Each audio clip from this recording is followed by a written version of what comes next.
So this is the start of doing new construction. I've got a door. So we typically start with removing all of our doors and begin the spackling, sanding, Bondo, sand, caulk, prime, inspect with Bondo again, fill, sand, and then shoot 2 coats of trim. This is what it looks like. We begin taking off, the hinges and stuff. So these are hinges, we don't want to get anything on them. Here's my bucket of hinges right here. Got my hinges, so they're not gonna get dirty. I'm gonna eventually take those out where they won't get overspray, they won't get full of dust on them. We keep our screws, separated. Here's all the screws from the doors we've been taking off right here. This is a typical door jamb. It's not been caulked, it's not been spackled.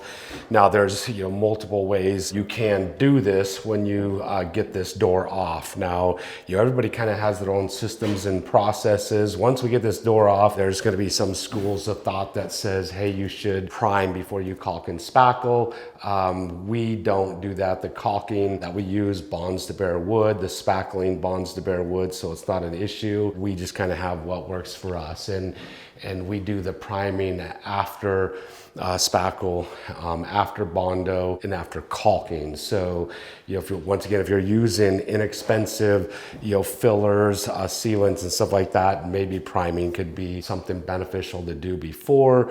But if you do prime first and then put all this Bondo and everything on it, you're gonna have to prime again to go over that Bondo to be able to inspect for imperfections after that. So it's really like, I think, in the end, you're gonna be doing the same amount of processes probably. I just know, what's worked for us over the years, that's super fast and efficient. So we're gonna begin just removing, the doors. So again, keep hinge screws separate from any other type of screws. These are interior hollow core doors. They're super light. Try to be careful when removing screws, not to scratch your hinges. These are bronze hinges and you can scratch them, if your drill slips and stuff. Don't just toss them in the bucket either, because you can scratch them. And I typically get to the point where I've got, 1 screw left in a door, and I'll take that screw off last, leave 1 screw up top, take the ones off down bottom. Door is going to tilt forward, just be careful. One method also is you can take off the door jamb sides and leave the hinges on the door, get the door off, and then begin removing all the hinges from the doors. That's kind of, once again, another one of those things, what works for you. Now, once I get this last door, I'm gonna get this last screw, hold on to the door so it doesn't fall and hit you. Get that screw off. Now I got the door. I'm just gonna lean it up right here. Last screw. So door is off. I've talked a little bit about labeling things. Definitely want to label this door. This is the up hinge. This is the up hinge. We're gonna label that. I haven't been removing all these doors downstairs. Noah's been removing them, so I'm not sure his labeling system. I'm gonna go look, see what he's got going on here. Labeling wise, he's got D for down. He's got 5 and he's got B. So that's door number 5, probably starting from the front entryway, working our way through here. B is probably for bedroom or bath. That's probably the last door. So I think I could be confident saying this is D for downstairs, probably 4, and then B would be with that. This is the matching hinge over here. I'm gonna write D for down, 4, B. Now, just to make sure, I'm gonna walk over here to this door and see if that corresponds. Well, we got D5, so that's downstairs 5. So again, I'm not sure, but I probably want to speak to the guy doing the labeling system and try to get it to match up correctly. This is the last door in the house, so I can even just say, what if just so happens that he had a D4, B somewhere else? Well, I'll just put an X. So now we just know the 2 X's will match up. So it's pretty simple. Just come up with some type of system. This is the very last door jamb of the house. So I'll show you the spackling process. I'm gonna spackle this door jamb and kind of give you some tips spackling it. So now, you know, I inspected the door jamb. There was a nail sticking out. You wanna be checking any other nails sticking out, not set. You wanna make sure you have your nails set. And then also, you know, if the carpenters didn't do a very good job and there's a lot of volcanoes, definitely be able to scrape them off. These carpenters, you know, throughout this house, there wasn't an issue at all with the nail heads causing volcanoes, so we haven't had to really scrape anything. But this is always with me, the Lin-Bite scraper, you know, just in case that's an issue. Now I'm gonna begin, you know, patching everything. And the first thing we do is we patch with spackle. And I don't like to have a ton of spackle, you know, on my knife because, you know, it will dry out. Now, spackling, we're just gonna, I usually kind of hit it a couple times. You wanna leave kind of a little small mound on there. You wanna have something to sand. I don't wanna do what I call like scraping it completely tight like that because it is gonna dry and shrink a little bit. So we want just to leave a little bit of mound. Not a whole lot of pressure, but just a little bit of pressure. And I would say it's really good to have kind of a system and a process to doing this. If you kind of just like bounce all around, you're bound and determined to, you'll like miss something. So, you know, the system could be just the face, you'll left to right, then coming back the inside, right to left, and then the other face, left to right. Just kind of come up with some system, leave a little bit behind. Also, I like to have, you know, pretty wet spackle, like new spackle. If you're using spackle that's pretty dried out, it's really difficult to work with, and it just kind of makes it a little bit frustrating for you. So I always keep the lid on the spackle. Might have shown you that before. But if you just kind of set the lid aside, your spackle is going to start drying out on top, and then you're going to be working with dried spackle, which is kind of a pain in the neck. And I hate doing that. So, and you know, if you leave, I would say too big of a mound of spackle on there, then you're just gonna have to do a lot of sanding. So there's kind of like, just kind of like a little fine line, you know, from, you know, what's too much, what's not enough. I'd say just not enough is actually just scraping it tight completely off like that. The spackle sands, you know, fairly easily. You know, it's Crawford's interior exterior spackle. You can see, and I'll give you a close-up look of what it looks like up close to how much spackle you need. So I'm kind of like not sticking with my system because I'm like kind of talking here, but kind of come up with a system, like I say, right to left, left to right. If you miss anything, you end up catching it after you prime, when you inspect, or when you Bondo. So don't worry if you miss something initially. So I've worked, there's pins and all in the stop. There's little pins on there, little tiny pins.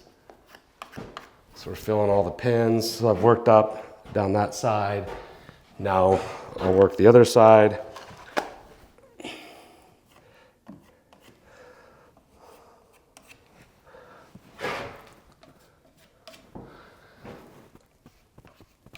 You don't have to do any cracks, you're just doing holes. All the cracks are going to be filled with caulking. There's a big hole there, so I kind of put a little bit bigger pile over that big hole.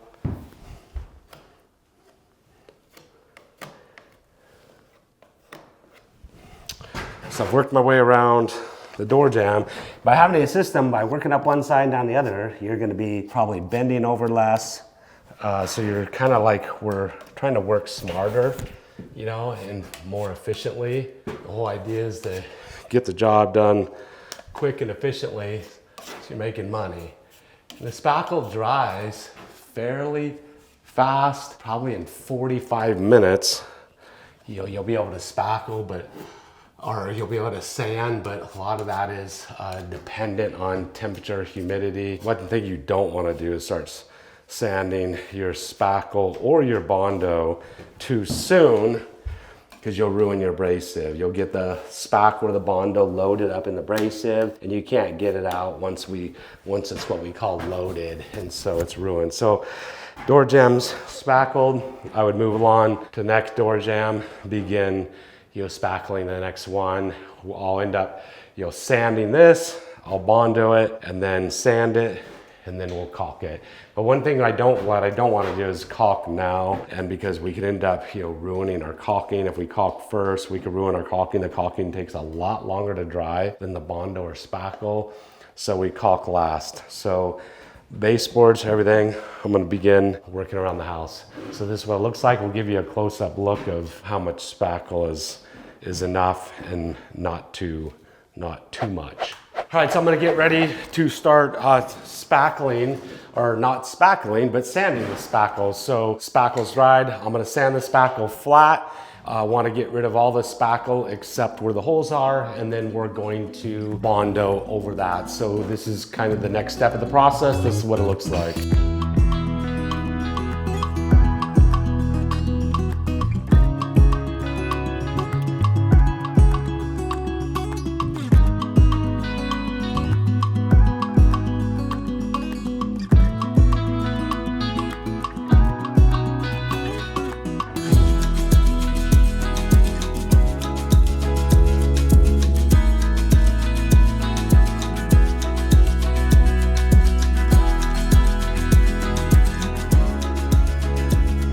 I got the spackle sanded. You can see how fast it actually goes with a power sander. So I'll just kind of just let you know, like back my early days doing new construction for years and years and years, all the sanding we did was all by hand, and some painters still do it. We just have 2 sanding blocks and literally just sand all this stuff, the spackle, Bondo, everything by hand. And it's one of the reasons why I came to really hate new construction. Nowadays, we've got this tool that makes it probably about 10 times faster. So you don't have to invest in a tool like that, but it'll pay off on your first job that you actually use it on. So not having to breathe dust all the time. It's hooked to a HEPA vac also, so I don't have to sit there and breathe sanding dust all day long. We would actually hand sand with blocks, everything, and by the time you were done at the end of the day, you were just covered with dust. Another thing, having a tool, I noticed when I was sanding, one of the nail heads is exposed a little bit. That will actually damage your abrasive, it'll tear it. So you definitely want to set those in. So I just set that nail in. Hopefully it didn't, it was barely showing, so it didn't tear my abrasive. So that one, there was that hole right there, and I actually, when I was sanding, noticed I missed the hole right there. So I'm gonna skim those tight, and then we're gonna begin doing the Bondo. Okay, now the Bondo's kind of like the same as the spackle. Put it on tight. I'm just gonna leave a little bit. The idea is to leave a little bit behind so you have something to sand and sand it flat, but you don't want a ton left behind, because then it means you just have to sand more. So there's kind of, once again, like a fine line to how much to put down and how much to, remove. So it kind of looks just like this. If you see any nicks and dings, also dents, sometimes the finger joints right there, usually they sand out, but sometimes they don't. You can go over your finger joints. With my inspection light, I'll end up seeing those possibly, and I'll catch them on the first go round with the inspection light.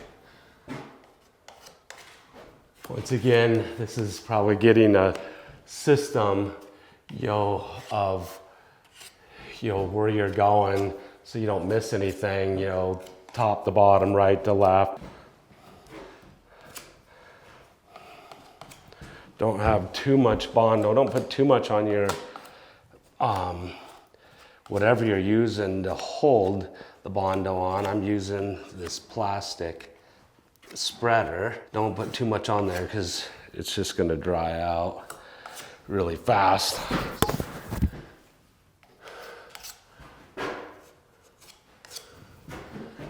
So I've got the door jamb done. You're gonna wanna do your faces anywhere where there was a nail head that you sanded.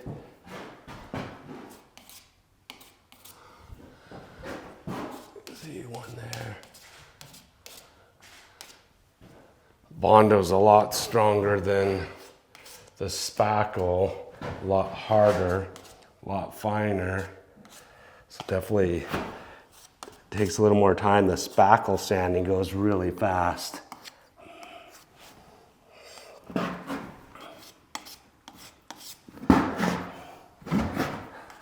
Some guys don't Bondo their baseboards because they're down low. Painter's theory is you can't see it, so they don't Bondo it because it's not at eye level at a place where you can see it. I mean, it's not that much more work, so I typically Bondo my baseboards also. Now as I start to run out, usually wipe it clean, scrape it clean, start fresh. All the stuff on the floor is gonna dry out and vacuum up, so I'm not worried about it. Put a little bit more, don't need much more. The store jam's almost done. And then we'll wait for our Bondo to dry. We'll sand our Bondo, and then we will begin caulking. So now I've got the Bondo done on here. It's got plenty of time to dry. Once again, don't sand it too early or you're gonna clog up and you'll load your abrasive and ruin your abrasive. So it's got plenty of time to dry. Now we're just sanding it, and I wanna sand it, to the point where I can just see what, the Bondo's filled. If you leave too much, you're actually gonna see the edges and the ridges of the Bondo. So I'm using, once again, my 3x4 sanders hooked to the vacuum. So I'm not breathing Bondo dust. It's hooked to a HEPA vac and makes the sanding simple and fast and easy.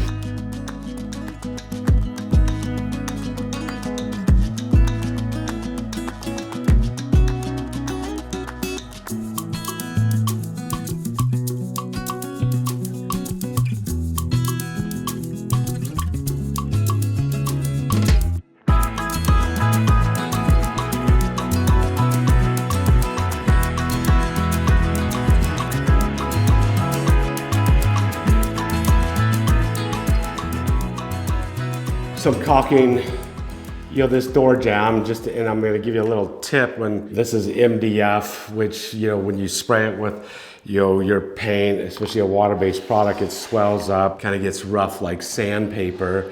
You could prime it, brush it, and it's kind of like a pain in the neck to deal with. That's the carpenters, that's just how they leave it. A good little method to deal with it is just put some caulking on the end of it. Smear that caulking. The caulking's gonna smooth it out. It's gonna seal it from your water-based paint and keeping that from swelling up. I just take my finger, smooth it out the best you can so it actually looks smooth like the rest of the trim. And now that's gonna be sealed and it's gonna look so much better. Like if you were to prime it and then paint it, sand it, and you can brush it again, it's not gonna look nearly as good as actually doing this caulking method. So just a simple little tip dealing with cut-ins of the MDF that the carpenters,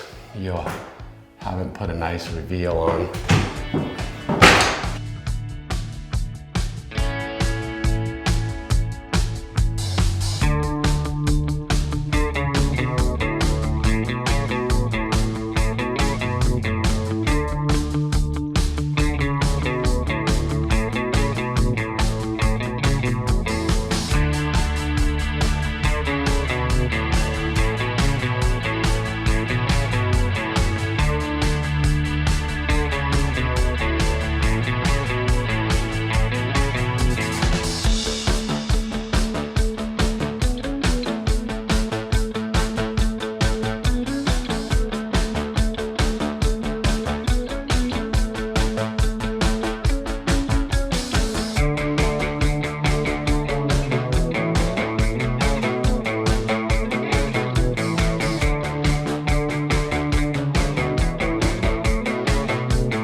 So here's this door jamb. We've been showing you kind of like the process in it. Now we've got it shot with our primer, and we're gonna let that dry, and we'll do like our final inspection. The primer is gonna bring out a few little things. I can see some stuff that needs to be sanded, a few little pen holes. It looks pretty dang good, but just kind of little few touch-ups with Bondo, nothing big. So that's the next step, is inspecting all of our trim after we prime it. And then we'll sand that, once again, dust it all again, vacuum and dust it, and then we'll shoot 2 coats of our top coat on it. But it's coming right along. We're almost done priming all this trim, and we'll show you, what it looks like, spraying this door jamb and getting the finish coat on it.